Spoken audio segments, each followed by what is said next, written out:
Andy, my dude, have you heard of the magical website builder known as Squarespace? Ugh, not another Squarespace ad. I feel like every podcast is sponsored by them. Hey, don't knock it till you try it. Yes, okay, it is overhyped, but actually it lives up to the hype.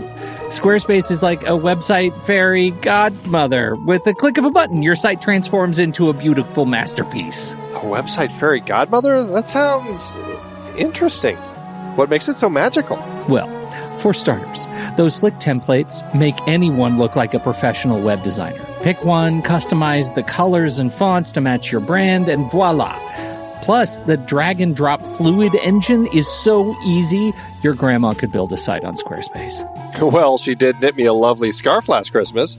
Maybe website design is next. Exactly. And when you're ready to sell your Nana's handmade scarves online, Squarespace has built-in e-commerce. Add a store with one click. Get flexible payment options. Then watch those sales roll in. And when she wants to teach others her steezy scarf skills, Squarespace's new courses feature is just the ticket. Nana can set up her curriculum and enrollments and payments in a snap and become the next e-knitting influencer. Oh, wow, you really sold me with the grandma angle. Sign me up for that free trial. Just go to thenextreel.com/Squarespace and transform your site into a beautiful Squarespace masterpiece. Well, thanks, Pete. Even though it's overhyped, Squarespace actually sounds perfect for Nana's site's needs. Appreciate the warning on the ads, though. I'll brace myself next time I listen to a podcast. Anytime. Let me know if you need any help getting that site up and running.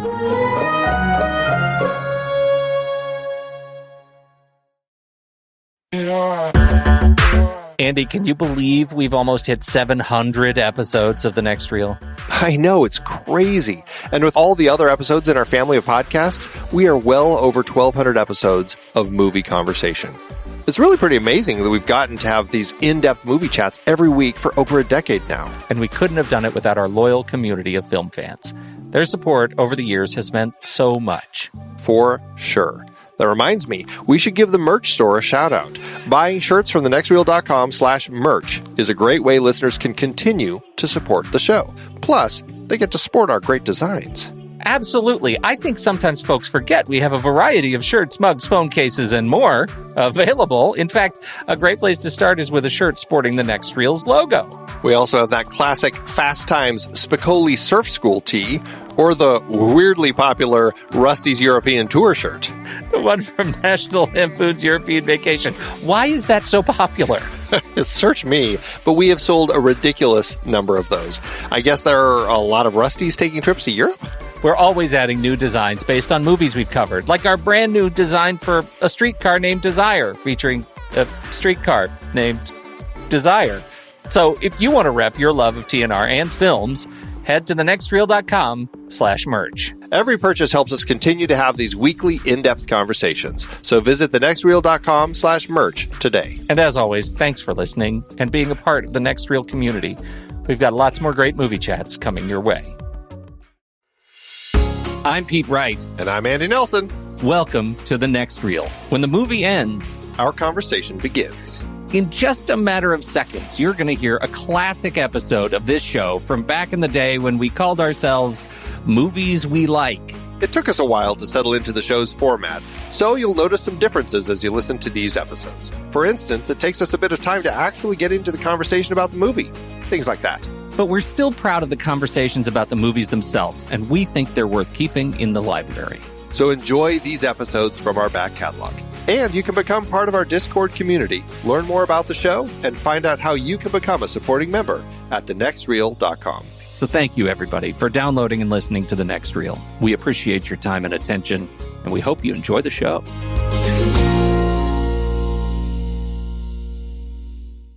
Ba-dum-bum. Andy, I can't believe it. I need to hear from you, man. I need to hear from you in a big way, because this is a Red Letter Day, episode 196. 196. And it has taken that long for you to see Predestination. Not quite that long. You finally did it, man. You did it. I did it, And I am kicking myself now that I didn't go see it right away. It was brilliant. I absolutely loved it. Really something that you watch and then your brain just starts spinning, trying to piece everything together. And it was really just a fascinating, brilliantly done sci-fi film. And the time travel in it works really well. Very interesting paradoxes that it kind of creates that you don't really worry about. I loved it, and thank you for recommending it so long ago. I am relieved. I feel like now we can move on. We can That's just right. put all this it's water under the bridge. We can move on to something else. We can I finally enjoyed take the next step in our relationship. That's right. I would recommend that that you go out and pick up the short story By Heinlein? Yes, it's fantastic. And I recommend it because you and I have had this conversation about adaptations and the struggle of adaptations and doing a good adaptation, what it all means. And I would be interested in your take on the adaptation in this case, because my humble opinion, it's fantastic. It is really artfully well done. It's one of those that I put way up high on my list of kind of role model adaptation scripts. I think they did a great job. Interesting. So I think you should pick that up. Well, I'll have to. Well, that was the first thing that I thought after I finished is like, I really want to read the source material for this because it's really just smart storytelling. It's smart. And Heinlein he was just such a fantastic writer and such an adept, sci-fi writer that, it is really, I mean, they leave the stuff that you need to let sort of fill in yourself. They leave it to you. But I think they capture all of the right tones and notes and major elements. I really liked it. Not like, I compare that to something like The Secret Life of Walter Mitty, where they got the spirit of it, and it's a great film. It's one of my very favorite films, but it's not the short story by any stretch, right. Apart from kind of the tone and feeling of it and the name of the main character. So anyway, that's my thing. How you feeling? You feeling all right? I feel good. I feel great. I feel wonderful. Is it hot there? You hot? It is. Yeah. It is toasty. Over 110? Is it over 110? No, it hasn't been, but it's been a little more humid because of the monsoons. Monsoons. It's like you live on another planet. I know. I thought of you when they flew by Pluto. Did you see me waving? Well, I thought because, the first picture that came through looked like, the desert planet. It looked like Tatooine, and that's what I imagine Phoenix to look like most of the time. It does really look like that most of the time. Right. Yeah. We're both, I think, our trailers for the evening tonight both of us are doing trailers that were Comic-Con related, right? Comic-Con San Diego. Yes. Was this week. And so both of us are doing Comic-Con trailers, and yours was not a leak, right? It was an official release. It was an official release, and it was there was a teaser for it back in March after the Walking Dead finale, I believe. But I think it was pretty teasery. I didn't see it, so I don't know. But it is the big world premiere trailer for the new AMC show, and I'm cheating a little bit. Went with the TV show this time, but well, that was don't talk about that yet. Oh, I don't want to hear about your trailer yet. We're not doing trailers. I haven't said got me the all thing. Confused. I did. This is a pivot. I'm pivoting because I want to talk about this. You sent me this link to this article that about how frustrating it is for some of the studios when they put together these like teaser reels, these for Comic-Con that get leaked.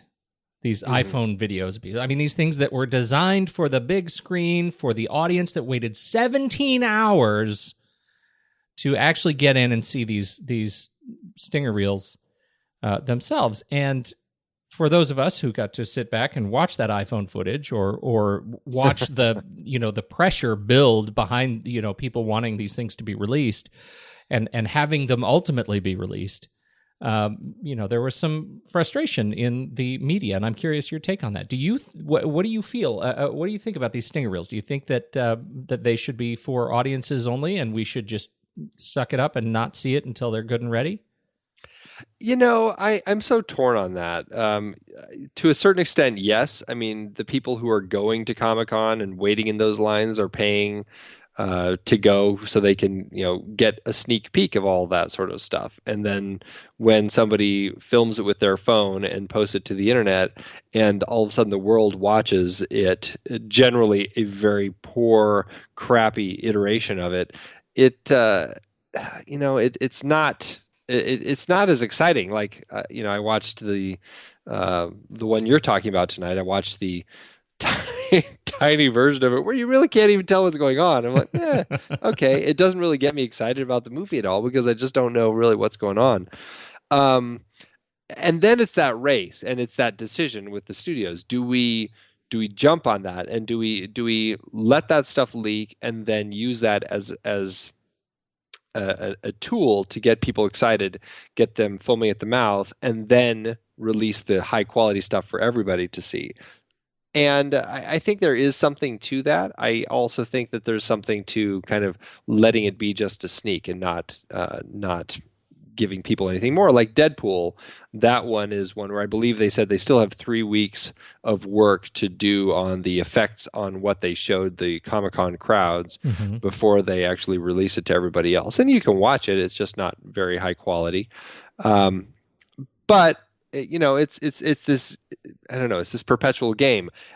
What was the, in that article, they talked about it was Deadpool, actually. It was Deadpool. That was the only reason it got made is because that little, the demo was released, right? Right.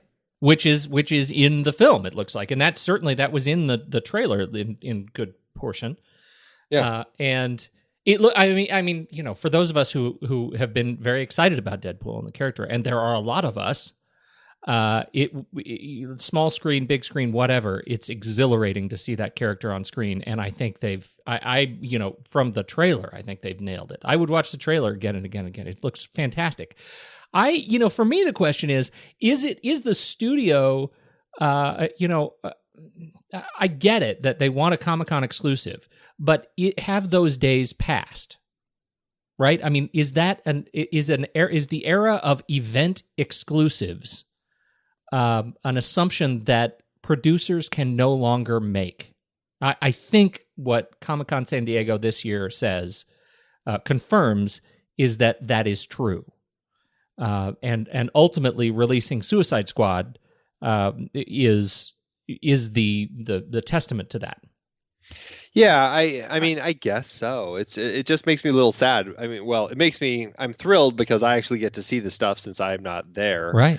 But at the same time, it does take out a little bit of the magic of actually being there. Now, I guess what they can do is they have the cast there, they have panels, all that sort of stuff to still give sense of magic to it that the rest of us who aren't there won't get because we're not actually there. And that's what I think you're paying for in your blood and sweat and time and money. To wait there, you're paying for that whole experience, and ultimately my opinion, having not gone this year to Comic-Con, is that why I go is to see the people who are making it and to be it as a part of the community in a way that I can't be sitting alone on my computer, and that ultimately the trailer becomes just an artifact. And again, I don't feel like I don't want to make a case that it should or shouldn't be this way. I just feel like, as an observation, I feel like getting frustrated as a studio head that this footage was leaked is an arcane sensibility given the times we live in. Yeah, right. Unless they're going to actually do it like a preview screening where they actually bag everybody's phones and have a metal detector going in the door and they really go through every person, everything. There's no way that it's going to ever. Right. Well, and compare that to J.J. Abrams, and the Star Wars event.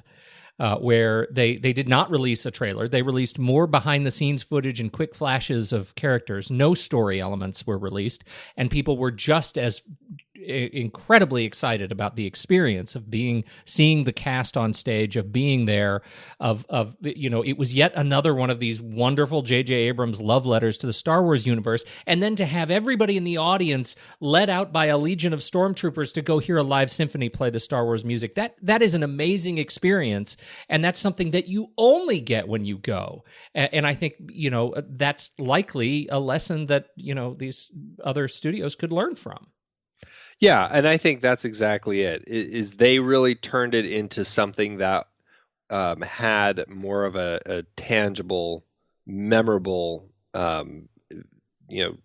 thing that people will be able to remember and grasp onto forever because they were there. Yep. Getting marched out and that whole element, I thought was so cool that they did that because it really made it a special event to be there, and the only way you could experience it was by being there. Yep, absolutely. All right, I'm done with that. I feel like too. I've come to my senses. We have the Blot Spot this week. We do. That's right. Can I just tell you, I feel like we won the Blot Spot this week. I think so. This is I'm very excited to bring this message from our field reviewer, Ben Lott, where I agreed with you. This is, of course, regarding Mr. Smith Goes to Washington. Every single word. This movie was brilliant. Easily one of the best, if not the best movie I watched for the first time because of the next reel. I was a little taken aback by the abrupt ending, but I think it was a logical choice because Capra gets you to the height of joy and then leaves you wanting more. This is one of those films that I could see becoming a traditional movie I watch once a year. Your ranking, 2 out of 192. My ranking, 8 out of 192. Could go up with more views. There you go, Andy. Let me just read that line again. Easily one of the best, if not the best movie I watched for the first time because of the next reel. Here. That's why we do the show, so that it took us to help people discover these wonderful movies. 192 films to get there. Feels pretty good. Once again, thank you very much, Ben. I think I'm going to start. I'm going to start making his official posts on the blog for people who want to go back and back. As long as he keeps sending them, I'm going to make him a guest blogger. What do you think? You think that'd be okay? I think it's great. This is real-time development right here. That's right.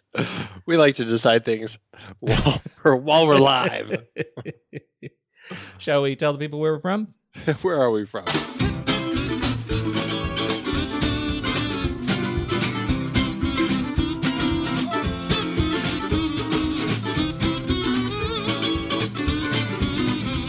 This is The Next Reel, everybody. I'm Pete Wright, and that over there is Andy Nelson. Yo. And we spoil movies. Tonight on the show, the 4th in our series of the great films of 1939 with Raoul Walsh's gangster thriller, The Roaring Twenties. But before we get into that, you should learn more about us at thenextreel.com, subscribe on iTunes, or follow us on Twitter and Facebook at The Next Reel. And if you're a boozy malcontent, a canceled stamp, a cake eater, a choice bit of calico, then you're also the kind of dewdropper who should pull a Daniel Boone and then head over to Instagram.com/TheNextReel and play The Next Reel's Instagram #PonyPrize, Guess the Movie Challenge. And for that, we're off once again to fearless reporter Stephen Smart to the Maryland of Scotland to give us the update on all things around questionable ponies. Stephen! Hey guys, Stephen here. So like the victim of a drive-by fruiting, I was a little stunned this week when newcomer at AQS Morning View nailed it on Image 1. This week's movie was Mrs. Doubtfire, a 1993 comedy directed by Chris Columbus, starring Robin Williams, Sally Field and Pierce Brosnan. So congrats at AQS Morning View, you're entered to win the Pony Prize. And as always, a new challenge starts Friday, so hope to see you there, and thanks guys, see you later. Yeah, that's pretty good. Sometimes you gotta get spanked because then it makes it makes the real beating so much sweeter.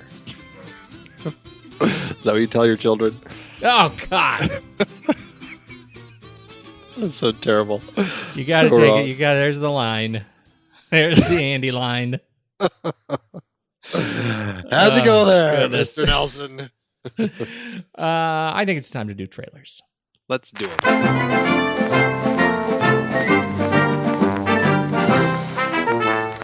Suicide Squad is one of those that was it was leaked from Comic-Con and ended up the pressure, I think, built, and they just sort of threw it out there. And this came with the legitimate release of the next trailer, the Bruce Wayne trailer, Batman trailer of Batman versus Superman. Both of these films come out in 2016. And I picked Suicide Squad. I am actually more excited for Suicide Squad than I am at this point for Batman vs. Superman. And I have to tell you, I am more excited for that film than I was prior to Comic-Con. So that's kind of an interesting twist. I like this David Ayer guy. You know, I like him. I've liked the other movies that he's done, from Training Day to what was the End of Watch, and obviously we've already done Fury.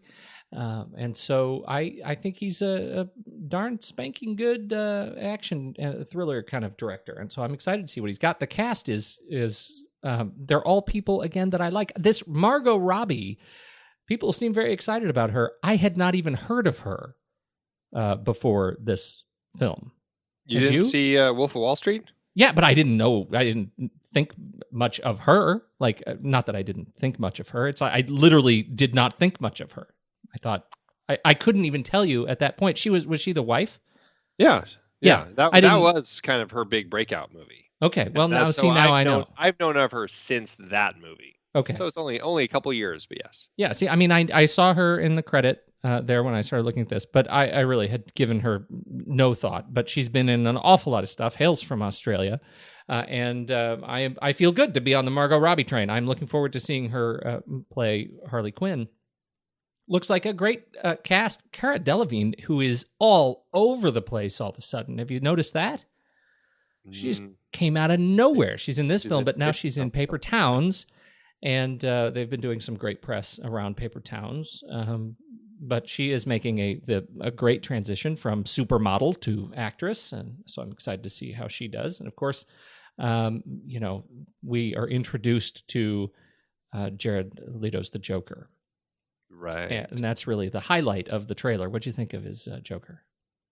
I didn't have a problem with it. I kind of liked him. I thought it's maybe a little more on the I don't want to say the cartoony side, but it wasn't as dark and heavy and brooding as the Christopher Nolan. It was a little more of the Jack Nicholson, kind of a little more kind of kind of the old TV show, just a big, and I don't know. It just I liked the way that he kind of carried himself. Yeah, I did too. He's a hard edge to it, and I really like that. And I'm not going to get the quote right, but Andy Notko said of these films, he said that he was making a comparison between the Marvel films and the DC universe films, and he's made some comment about Marvel. They've never made me whatever, but then he said the DC universe films, they've never made me laugh.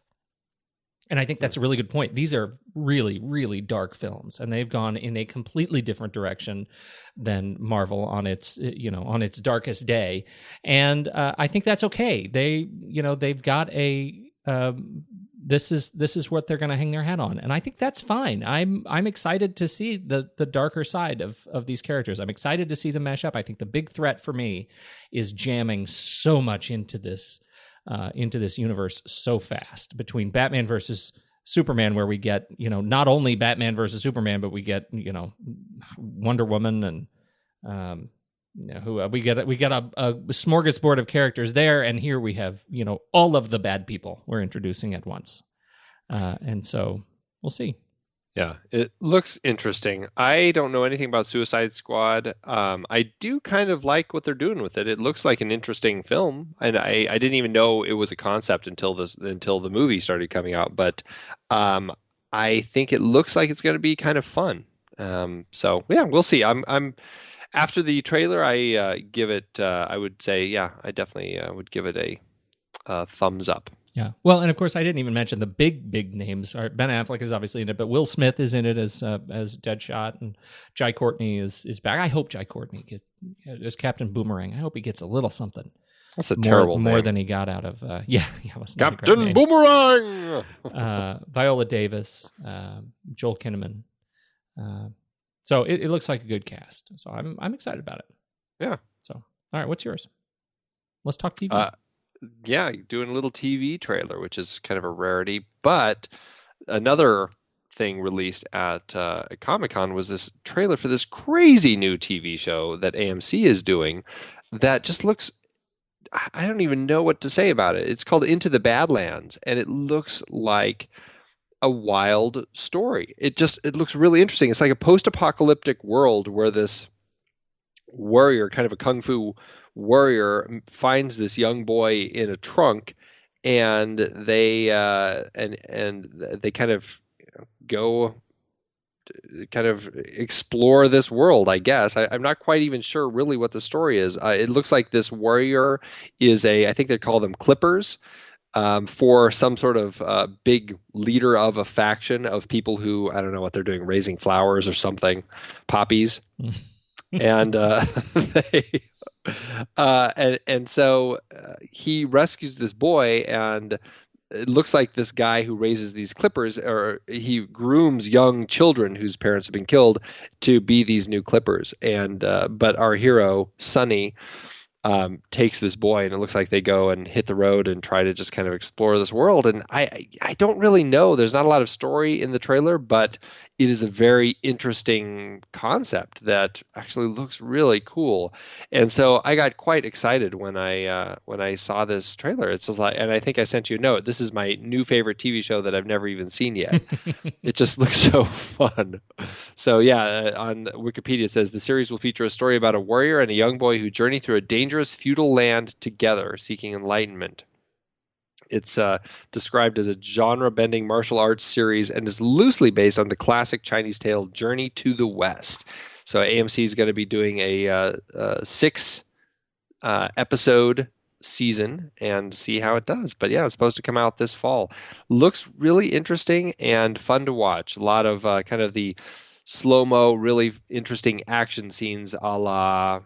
we just saw that in Daredevil, and just kind of that whole style. It looks, I don't know. I really want to see this. You know, it is. I find it interesting. This show is written and produced by Miles Millar and Alfred Go, who are the guys behind, well, a lot of television. I think their biggest TV experience would have been Smallville. You know, they developed Smallville, 217 episodes over 10 years. And but they've got some films in that same thing. They did the worst of the Mummy films. They did the Tomb of the Dragon Emperor, but Spider-Man 2, Shanghai Nights, I Am Number 4. I mean, they've got they've got kind of a history. They actually did Lethal Weapon 4, the story behind that one. That's too bad. That was unfortunate, I know. But Herbie Fully Loaded. It was, yeah, right. But these are guys who know. I really think they're guys who know how to tell a fun action television serial. So I am excited to see that too, because I like these guys generally. I like their work. I think it's fun and frivolous, and you often don't have to think too hard about it. Well, and they're also, after this, they're going to be doing the Shannara Chronicles, which is very exciting. That's going to be a TV series based on, I think it's based on the Shannara series. I'm assuming, because Shannara is a pretty rare word, but a series of adventures, war, and evil that occur throughout the history of the Four Lands. That's going to be a TV series coming out next year that they're doing. So, yeah, that really piques my curiosity. Yeah. I'm in. Excellent. All right. All right. Now listen, Pete, you came into this racket with your eyes open. You learned a lot and you know a lot. And if any of it gets out, you'll go out with your eyes open. Only this time they'll have coins on them. Today's headlines tell a harrowing story of a world gone mad. As I read these headlines, I sometimes wonder how many people recall another astounding era in our recent history, ushered in by a similar period of world madness. It was a dangerous, lawless, high-tension era that will grow more and more incredible with each passing year, until someday people will say it never could have happened at all. At the time, I was writing a column for a New York newspaper, so I covered the most fantastic episode in American history, the Roaring Twenties. Now, those amazing days are recreated for you in Warner Brothers' vivid picturization of that dynamic period. In 1920, Prohibition arrived, and a country just recovering from the war jitters fell into a new delirium. The bootlegger sprang into being. Overnight, he switched the nation's mind from battles to bottles. An evasion of the law became the new national pastime. College students, yes, even high school kids and flappers, joined the mad party, and the jazz age was born. Suddenly, frenzy reached Wall Street, and the stock market whirled to dizzy heights. Millionaires bloomed at every stage door. The nightclubs were packed with delirious, free-spending thrill hunters. Money poured into the coffers of the underworld, to be fought over and stained with blood. Hijacking on the high seas became daily front-page news. Against this seething background, Warner Brothers cast electrifying James Cagney as a reckless leader of gangland. Priscilla Lane as the nightclub singer whose destiny he controls. Humphrey Bogart as Cagney's ruthless lieutenant. Gladys George as a famous queen of the hot spots. Jeffrey Lynn as the cover-up man. Put that gun away. When I get good and ready. That friendship stuff don't mean a thing to me. This guy's got enough on us to... You won't talk. He better not. You don't like the racket I'm in, you don't like the people I know, the things I do, and it's not me, it's what I stand for, am I right? But I'm not gonna let that stand between you and me. You want the Brooklyn Bridge, all you gotta do is ask for it. If I can't buy it, I'll steal it. Say, what's this kid got on you? Oh, I don't know. Whatever it takes to get a guy like me, she's got. You're batting out of your league, Buster. You're used to traveling around with dames like me. It had to be you. It had to be you. I wandered around, finally found somebody who could make You me... two guys think you're pretty cute. Now, you listen to me. You tipped off the feds I was running in a load last night, and they took it away from me. And you lifted it from them. You're talking through your hat. Makes a lot of noise when you eat spaghetti, too. You're cute. But not cute enough. The Roaring Twenties, Andy. 106-minute newsreel over the history, of the Roaring Twenties, Prohibition, and gangster drama. This is from director Raoul Walsh, written by lots of people, mostly Jerry Wald and Richard Macaulay. Stars this is why we gather. It stars what? I was going to say, and Robert Rosen. Yeah, Robert Rosen. Other. Yeah. But we gather because it's Jimmy Cagney, Priscilla Lane, Humphrey Bogart, Gladys George, Jeffrey Lynn, Frank McHugh, among other really fun people to see on screen. This is, I believe, the last of the films James Cagney and Humphrey Bogart did together. Yep. It was, what'd you think of it? How did it stand up for you? I enjoyed it. I thought it was a fun gangster film to watch. I would say I enjoyed it more than Gone with the Wind and more than Ninotchka, and I would say I enjoyed it less than Mr. Smith Goes to Washington.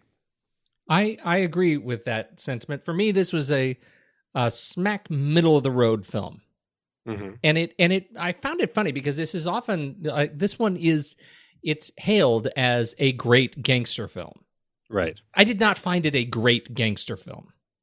I found it kind of a little bit structurally confusing. I found that, the film is structured so that it's, it tells us the story of, I think it goes from like 1919 to 1931-ish. 33. Okay.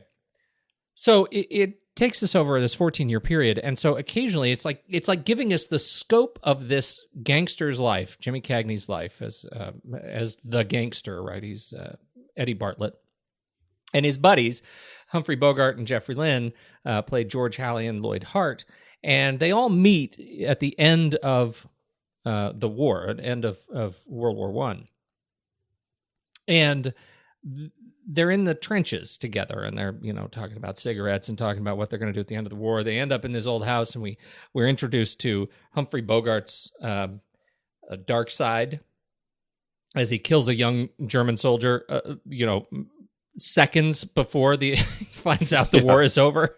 Right. So it's that's a moment. But from there on, the film takes us on this road throughout the 20s as these guys come in and out of each other's lives, as Cagney's character builds his business as a bootlegger, selling liquor to speakeasies throughout the Prohibition era, and then the fall of Prohibition as it's toward the end of the 30s, or the end of the 20s, and the fall then of his career. It's broken up in sort of chapters. I don't know, is that fair? These segments that are split by this newsreel that tells us what was actually going on in that era. And I liked the newsreels. I found myself educated. And I liked the film. But I found it sort of a staccato way to put the film together. I didn't find myself really engaged by these characters. I just sort of watched them, and I was mildly amused by their interactions. I did not find the romance romantic, with Priscilla Lane. Well, I'm not sure if you were supposed to. Well, he was in love with her, right? I mean, he wanted her. He was in love with her. Right. Yes. But there was no romance because she didn't love him. Right, exactly. There was never any reciprocation. But you know what? I didn't there was no tension in that relationship at all. It was like, yeah, he loved her, but I felt like he was just kind of, he just sort of buzzed around her and found him more annoying in that relationship than any sort of intense, unrequited spirit. So anyway, that's my take on it. I didn't find it as engaging. It was a fine experience, and I'm glad we did it. And it does not hold up to the experience that we had last week. No. I mean, it's hard to follow such a great film as Mr. Smith Goes to Washington. Mm-hmm. I think it would have been hard for any of these films to really come after it. I think I enjoyed it more than you. I think I connected to the characters a little bit better. I didn't have any issues with the storytelling style. It was kind of done almost as if they were wanting it to be an epic covering the entire decade. I mean, it's titled The Roaring Twenties, and we get to see it from just before to just after. So it really does cover a wide swath of that time, and you really get a sense of the time.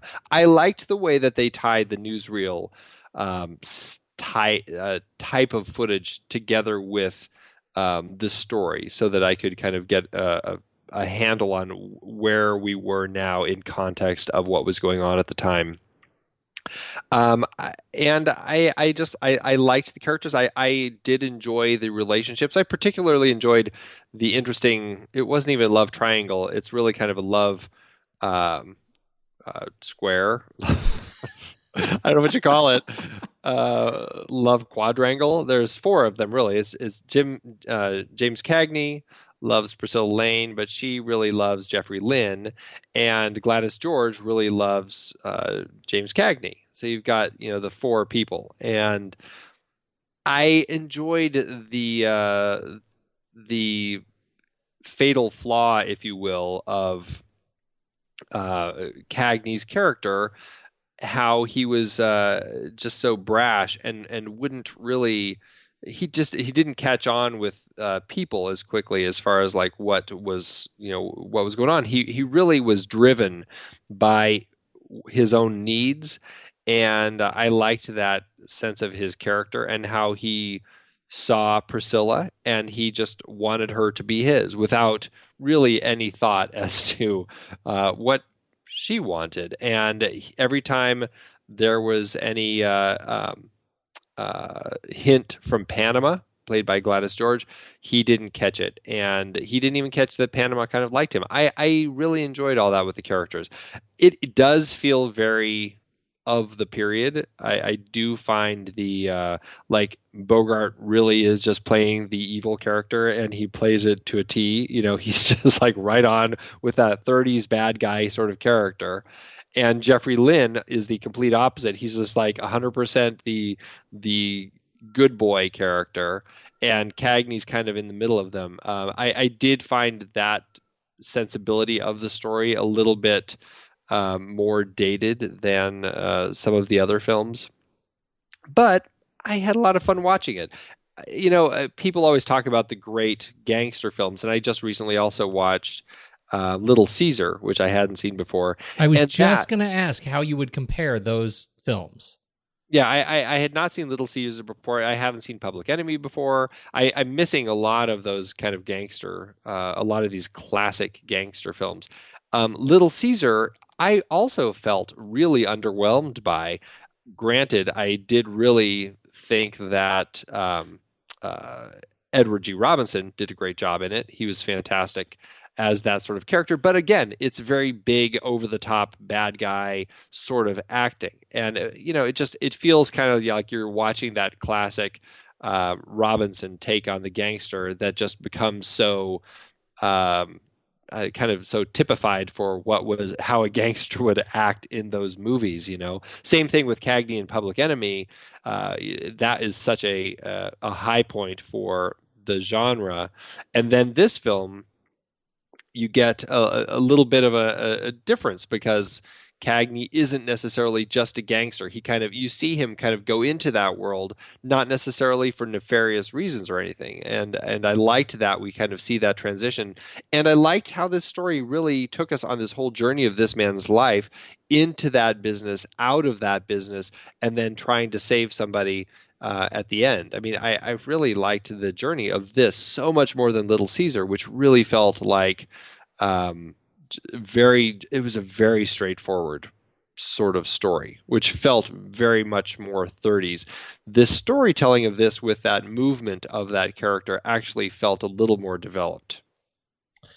Yeah, I agree with you. I was trying to think of the other films that besides those that we would compare to these sort of gangster films, right? The big gangster films. Yeah, the big gangster films, like the original Scarface, right? That was sure. The early 30s. Yep. Yeah. You already mentioned.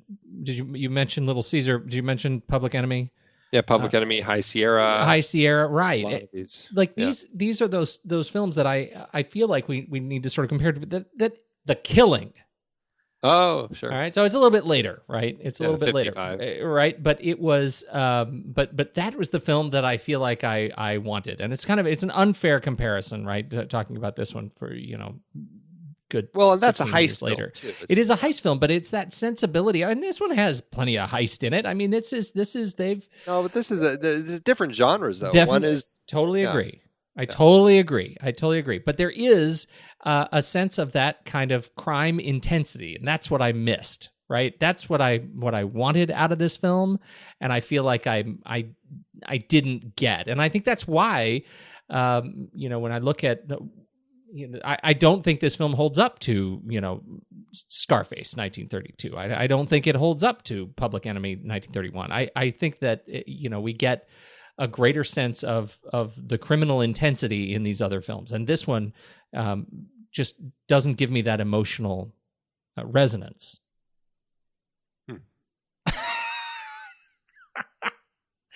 Okay, I win. I haven't seen those two, so I can't say. But if it's between this and Little Caesar, I would pick this. Yeah, I would agree with you too. I would probably agree with you too. And I think that one is overestimated in its greatness too. I mean, it hangs on Robinson's performance, I think. Yeah. No. And I think a large part. I mean, from what I hear about Public Enemy, a lot of that could be said about Cagney and that. I mean, sticking the grapefruit in the woman's face, that sort of stuff. I think a lot of that is just, it's great because Cagney was great as the villain in it, as the gangster. And I think he was better as the gangster there than he was here, is what I'm saying. Well, maybe, but I don't think, I think it's a different type of film. Those are films about the gangster. This is a film about a man who we watch his journey over a period of time, and we see him come in and out of the gangster world. So I think there's a little bit of a difference. I do not see that difference. I don't get what you just said. Well, that was a film about a gangster. This is a film about a man who becomes a gangster. I full stop. I can't speak to Public Enemy, but Yes. Little Caesar, it is a film about a guy who's already bad and he wants to be the top dog. And we see him strive to be the top dog. He becomes the top dog and then he gets killed. Spoiler alert. That's that movie, right? This one is about a guy who's a good guy. He's a soldier. We see him come home from the war. There's no job for him. It could be best years of our lives that we're watching at this point, right? There's no sense of the criminal element in this guy's world. He is completely a normal guy. He's struggling trying to find work. He starts with his buddy kind of on the side doing some taxi work, and then he accidentally falls into becoming like this delivery boy for the speakeasies. And through that, he develops a business, but he really is kind of a businessman before anything else. And he kind of moves into the darker world through that business. And only because of the element of Bogey who comes into his business later does it turn into something darker with the guns and killings and all that sort of stuff. And then because of the crash, he loses all of his money and he ends up out of that world. He's no longer a gangster in that world. And we see him actually now trying to figure out what he's going to do. He still is a really nice guy. We see when he hooks up with the couple again, when he sees Jean and takes her home, drives her home, and he runs into Lloyd when he comes home, and he sees them, and he agrees to help talk to Bogey to try to not get him to kill Lloyd, basically. And that leads to that tragic conclusion. But in there, you've got a note in there that he actually says as part of his speech. He says, don't worry about me. I'm going to be back on top again. Like, I am striving to become a leader of this gang again. This is my aspiration. And he's saying that to Lloyd, who is at this point a DA. Yeah, but I don't think that I think he is aware that the world has changed. I mean, Yes. he says as much to George when he goes in and talks to him. And I think that when he says, I'm going to be back on top, I didn't read it like I'm going to be another sort of gangster again. I thought it was him saying, I'm going to figure stuff out and I'm going to get back on top as as a person in this new world, and I'm going to find a way to get myself together again. That's how I took it. Well, I think you can only take it that way up until the point that Eddie grabs the gun and murders everyone in George's house, right? Well, I mean, let's see. No, well, right, but I think what happens there is he knows the minute that he agrees to help Jean out, he knows he's walking in to basically get killed. Right? He knows he's not going to walk out of there. He knows George won't let him walk out of there because of what he's delivering. And I think he goes in there knowing that he's going to die. And I think he goes in there willingly and then basically takes George down and sacrifices himself in order to stop all of this and to save Lloyd and Jean and keep them happy. Okay. I can see that. I did not see it that way when I watched it, but I can see where you got there, how you got there from here. I saw it as he would not have gone in there. I agree that he knew that he was going to die.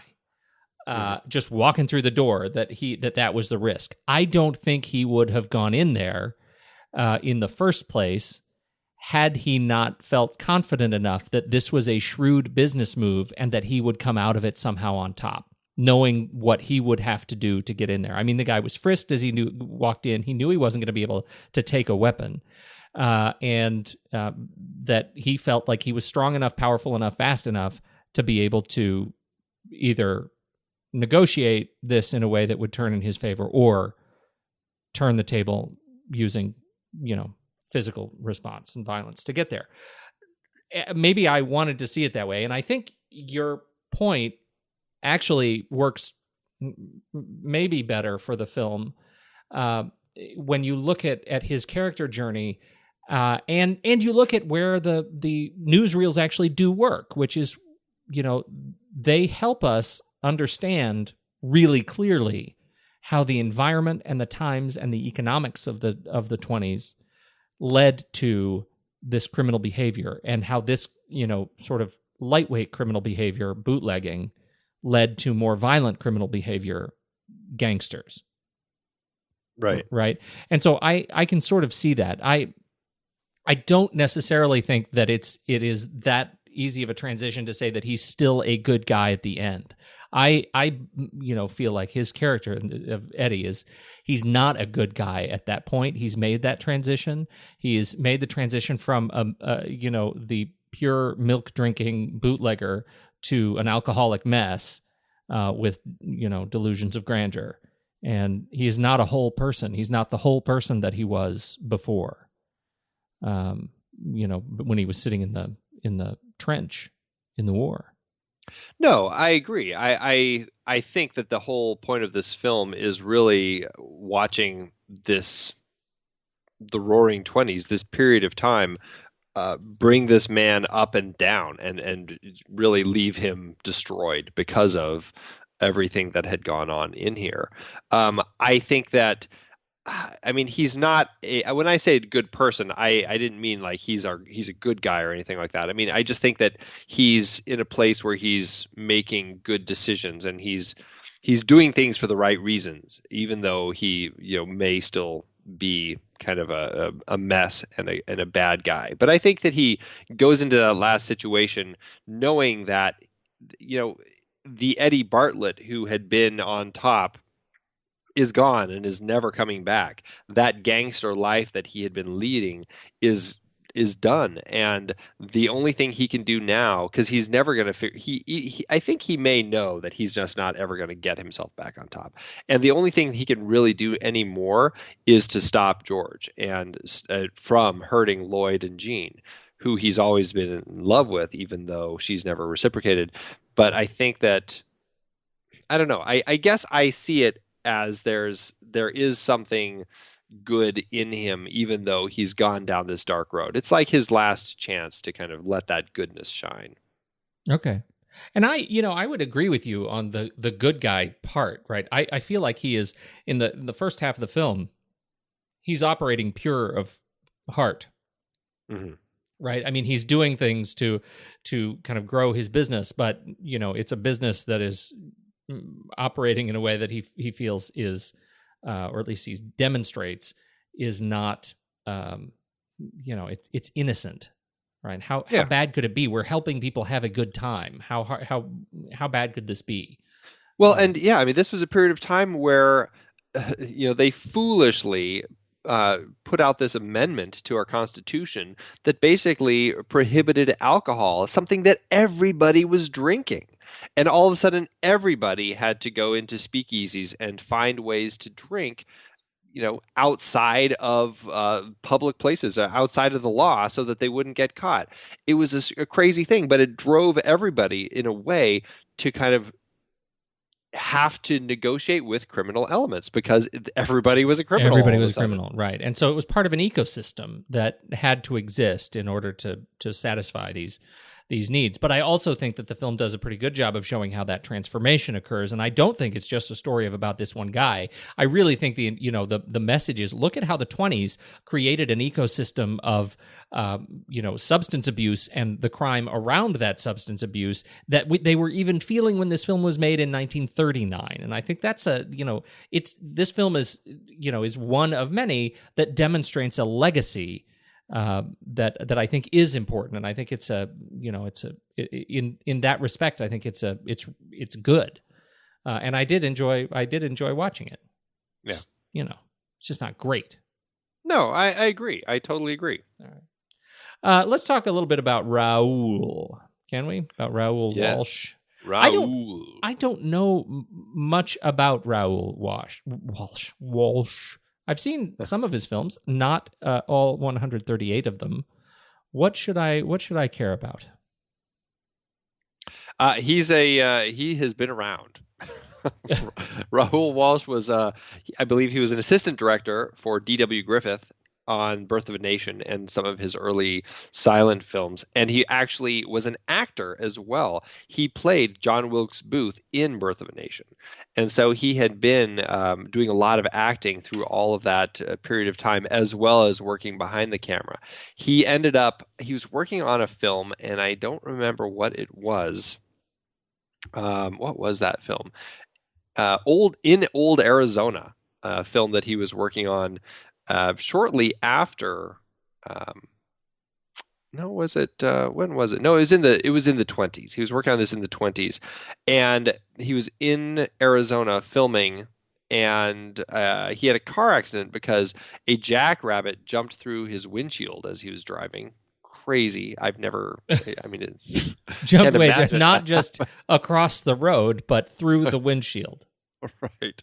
That must have been one of the ones from Monty Python's Rabbit Clan.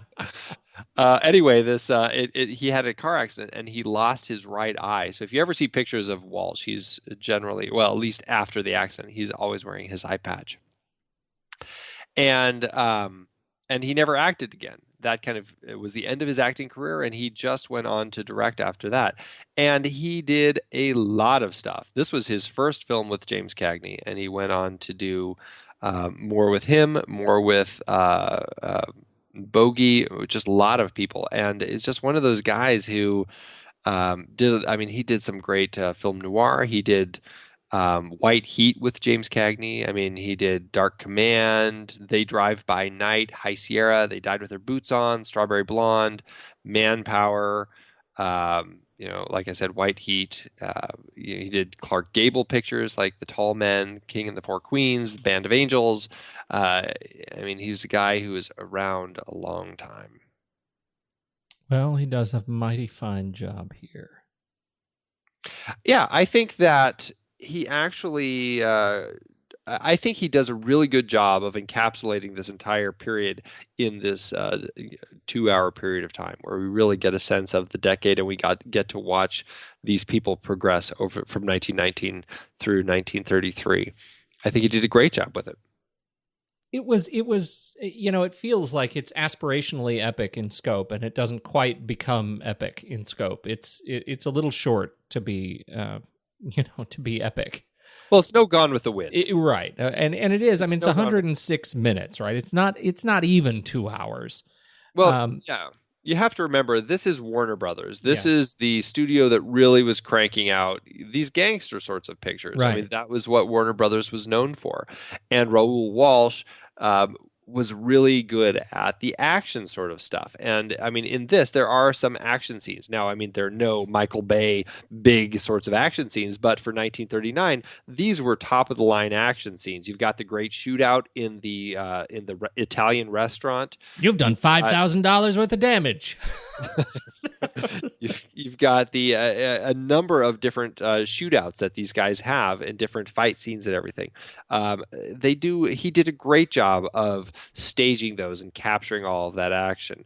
And for 1939, I think it is pretty gripping to watch some of the stuff that they do. I mean, and then you've got these great stunts that they have people do, like he has Cagney push that guy backward over the railing. That was my favorite sequence. Yeah, that was great. That was very much a Scarface sequence, right? His exit of the building, taking the guy hostage, pushing the one over the railing, and the shootout coming down the stairs. Right there was you could feel the legacy there as it plays out again in Scarface and the Untouchables, and it's just great. Yeah, right. I interrupted you. No, you were on a rant, and I interranted you. I think that I had said my piece. I think Raoul Walsh, he captures the elements of the film really well. I think he handles the action well. He had Byron Haskin do the special effects photography. I think the scene of the stock market crash with the effects work in that sequence is just fascinating to watch. The growing bell. Yeah, just like some amazing effects work in that short sequence. That was just really fun to watch. Yeah, you're right. The melting buildings, that was fantastic. Mm-hmm. That was crazy. All right, let's talk just briefly about the writing team that put this together. I'm glad you brought up Robert Rosen. I can't believe I would have left him off the list. Yeah, he's kind of a big one of the fantastic writer. He really ended up winning stuff. He was nominated a ton, but mostly winning stuff. Back when he was, or later in his career. This was still a little bit earlier in his career, right around like All the King's Men and The Hustler, and those were his, I think, bigger works. Yeah, he was nominated for 5 Oscars, I believe, right? In terms of Academy Awards, right? He was nominated for The Hustler, for Best Picture, Best Director, Best Writing, Screenplay based on material from another medium, The Hustler. And then in 1950, Best Director and Best Writing for All the King's Men. Right. But lots and lots of other, other nominations from other awards. Yeah, he came on in the late 40s to start directing. I mean, he had been writing since the late 30s, and I think he made a nice transition into directing and did some pretty classic films. I mean, The Hustler is fantastic. All the King's Men is wonderful, and so he's one of those great writer directors, and this was a great place for him to play around a little bit, do some interesting writing. Jerry Wald is another writer that wrote this with him, who we talked about on our Key Largo show. Yeah, right. It's interesting when you look at we look at these writers of the period and directors of the period who've churned out hundreds of credits, and he really doesn't have that many. 27 writing credits, 10 directing credits. And yet I think the work that he did is really good. The Seawolf, fantastic. Out of the Fog, fantastic. There's just a great set of films in this short list.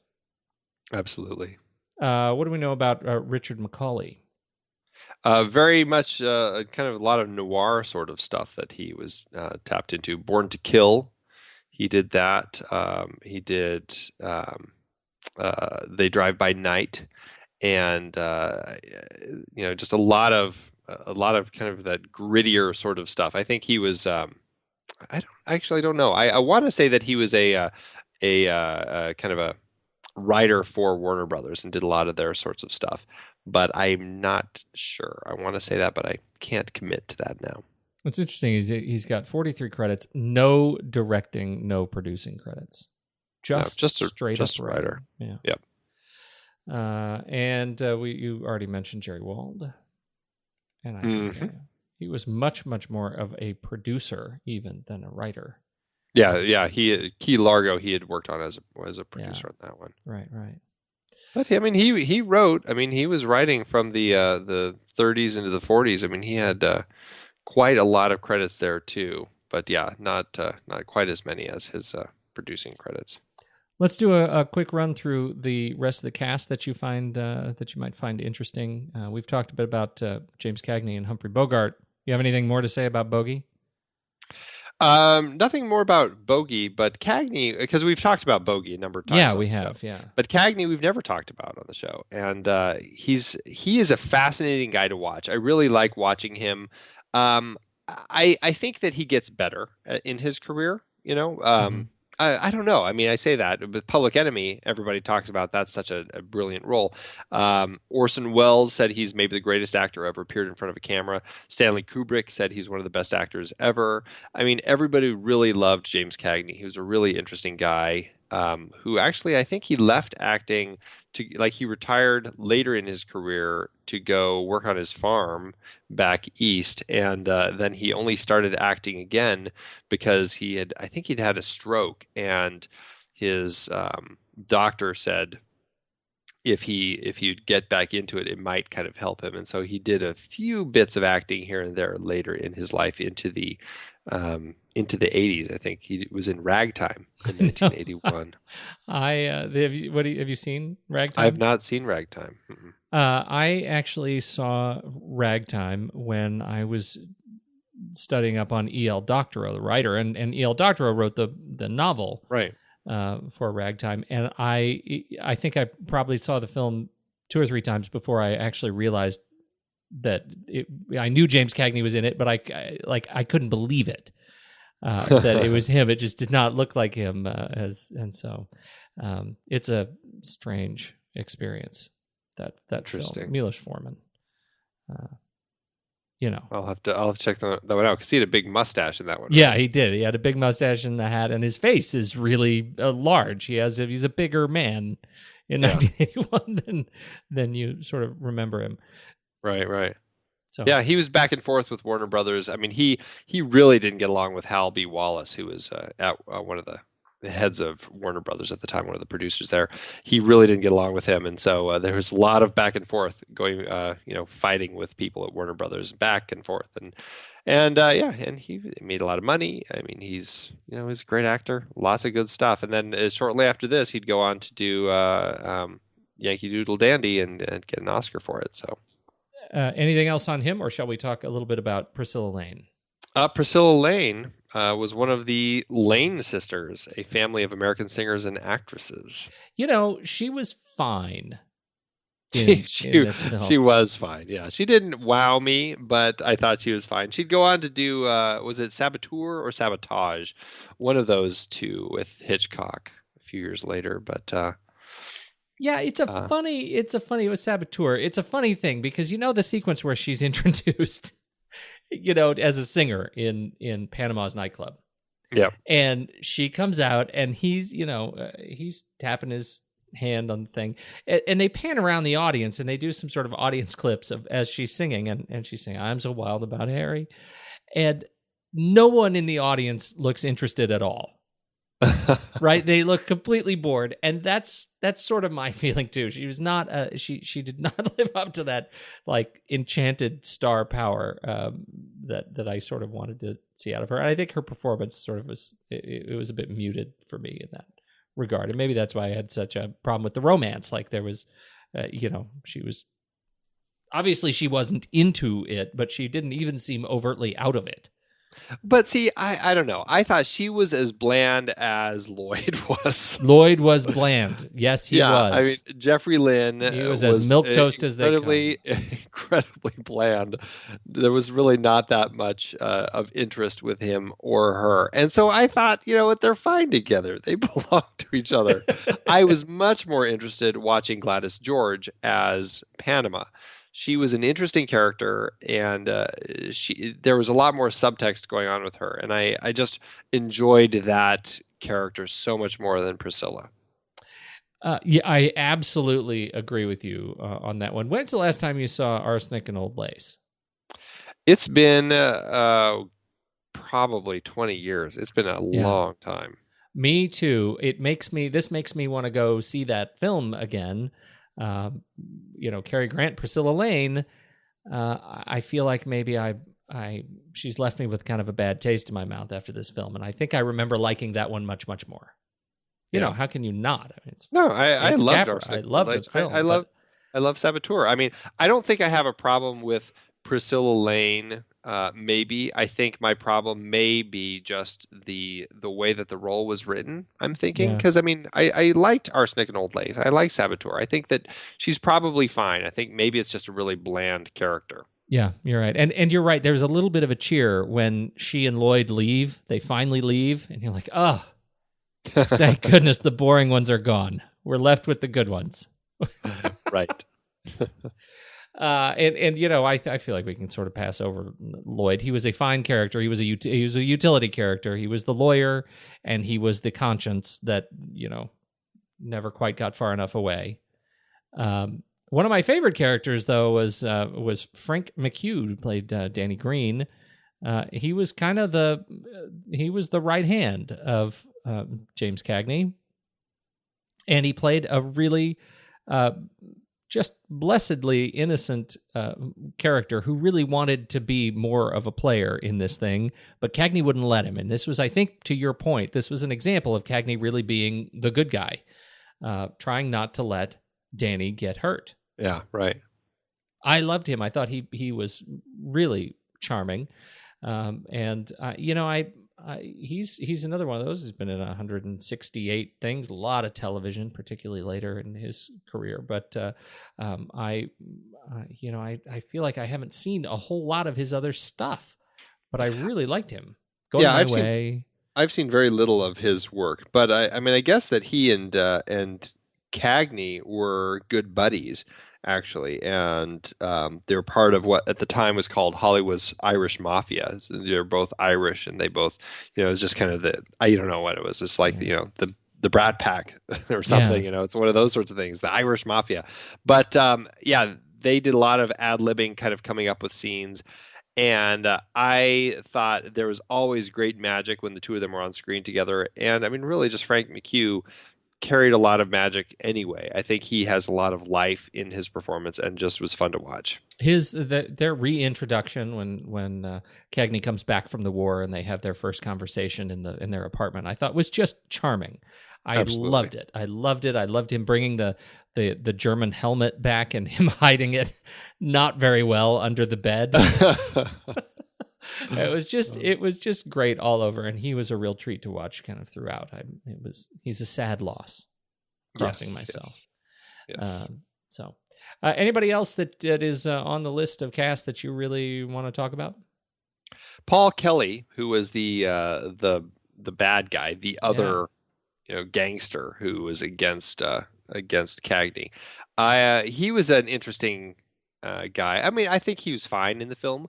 He had actually was convicted for manslaughter before this, and which was also tied to a sex scandal. He ended up spending time in prison in the 1920s, and he had quite a little bit of a seedy personal life, but he still ended up making quite a lot of films, and I thought he did a good job as the bad guy in this. And Cagney shoots him in the back. I thought that was an interesting little thing. It's like, wow, you're seeing our so-called hero actually, shoot a guy in the back. Right. Again, to my point. I know. I thought that was a very interesting little bit there. Yeah. Right. This was in a point in his life where he was going down this very dark road. Yeah. So I like that. There's some elements of this film. I love that scene. I love the scene when he kills Bogart and the sniveling, pathetic person that Bogart becomes. I was like, wow, that's a really interesting turn that I wasn't expecting to see out of Bogart right there. Yeah, that's right. Playing the strongman for so long in this film. Yep. It's interesting. I am really obsessed now in this Paul Kelly story, the manslaughter charge. That's fantastic. Yeah, well, kind of the dark history of people. The last film, IMDb says, before his manslaughter charge was The Poor Nut in 1927, which was not released until the following August, by which time Kelly was behind bars. So they removed his name from the credits, even though he is a prominent supporting role in the film. I have not seen it. How did it do overall? This is one of those movies that there's just squat out there. I couldn't find anything. I couldn't find, budget, gross, nothing. So I have no idea how well it did. But, that's a crying shame. It was a Warner Brothers gangster film. It had Cagney in it as a gangster. He had been a playing gangster roles all through the 1930s, and he was getting really tired of it. So after this, he doesn't play gangster again until actually 10 years after this when he does White Heat. But I couldn't find anything. I'm just assuming that it did well enough for them to keep making these sorts of films. All right. I'll take it. Let's rank it. Let's do it. Head over to flickchart.com/thenextreel. Sign up for an account if you don't have one, and make sure that you friend us so that you can stack up your stack rankings of favorite films with our stack rankings of favorite films. And let's see if they matches. Let's do it. The Roaring Twenties or Hot Fuzz? Hot Fuzz. Hot Fuzz indeed. The Roaring Twenties or The Sandlot?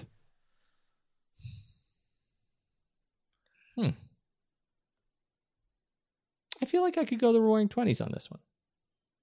Yeah, I think I will too. I'm a little torn, but I think I will do the Roaring Twenties. The Roaring Twenties or La Vie en Rose? The Roaring Twenties.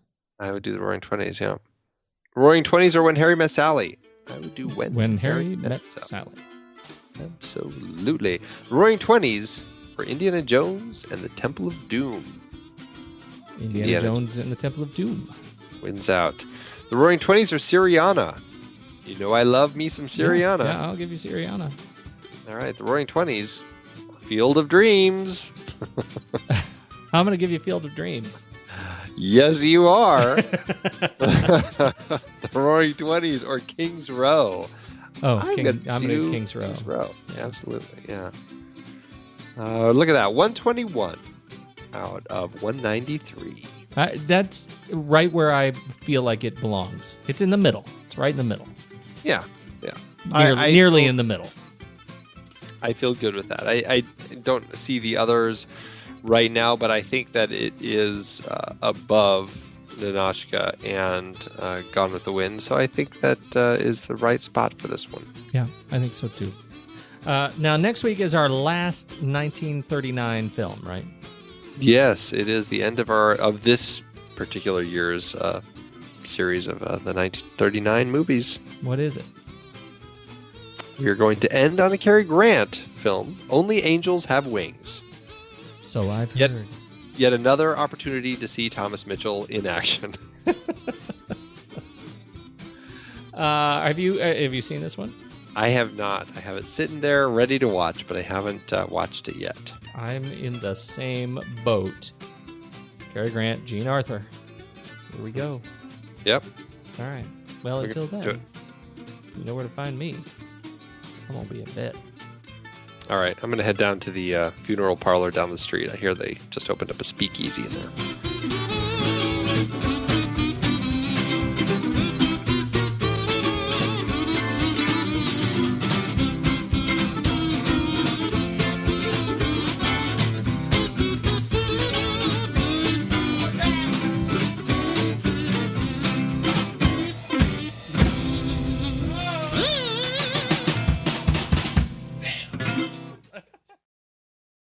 Andy, Amazon brings us the gift of 5-star reviews tonight because there are no 1 or 2-star reviews.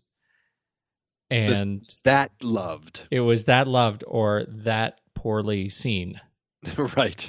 So I'm coming to you with the good B.G. Carroll, who says this is an immortal classic, the stuff dreams are made of. This movie, the pluperfect example of the Warner gangster film, seems a better film today than at the time it was released. Directed with flair by Raoul Walsh, it moves at a cracking pace and is especially well cast with a gallery of Warner Brothers regulars. Cagney dominates the picture with one of his most likable and poignant performances, always full of humor and above all humanity. The attention, I should say that again, because he's not above all humanity, above all humanity. Yeah. The attention to period detail is outstanding, and especially with regard to its music score, a brilliant collage of contemporary popular songs woven into marvelous dramatic score by that unsung genius Ray Heindorf, who also provides the knockout orchestrations. The finale is pure magic as Cagney dies in the arms of Gladys George on the steps of a large church, one of the most ubiquitous standing sets on the Warner lot. Bette Davis runs up those steps at the start of Deception, 1946, and it stood in as a courthouse in a dozen films. Bogart makes a great rat-faced crook, and his verbal sparring with Cagney is a delight. The DVD is all one could ever wish for, sparkling restoration. Bravo, Warner's great film is now immortally preserved, and its stature can only grow with each passing decade.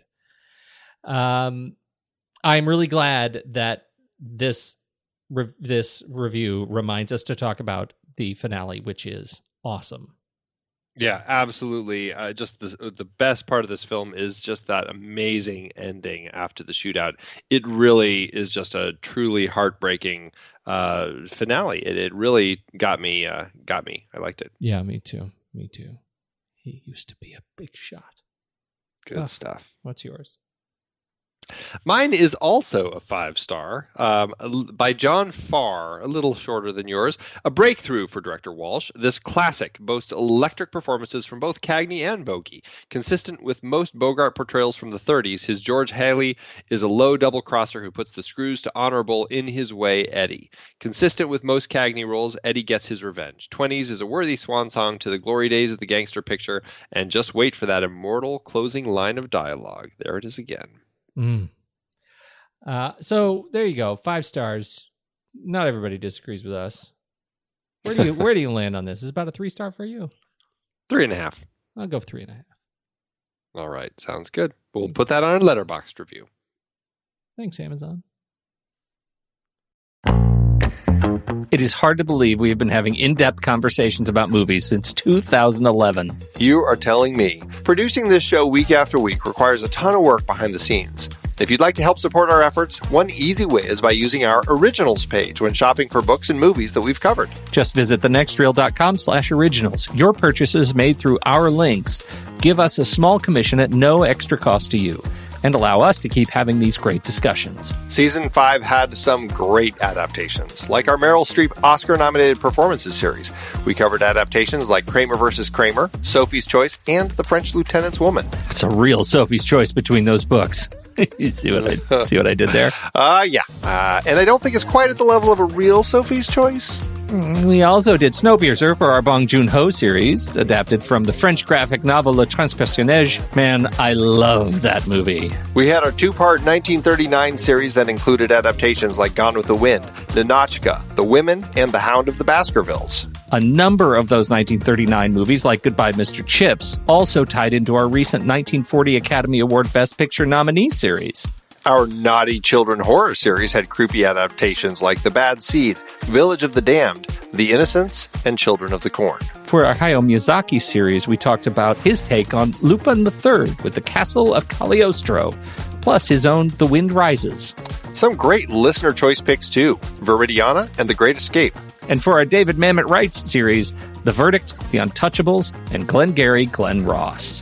Plus, Kiss Kiss Bang Bang from our Shane Black series, adapted from Brett Halliday's novel, Bodies Are Where You Find Them. Dive into the sources for all of these at thenextreel.com/originals. Every book you buy helps support the show.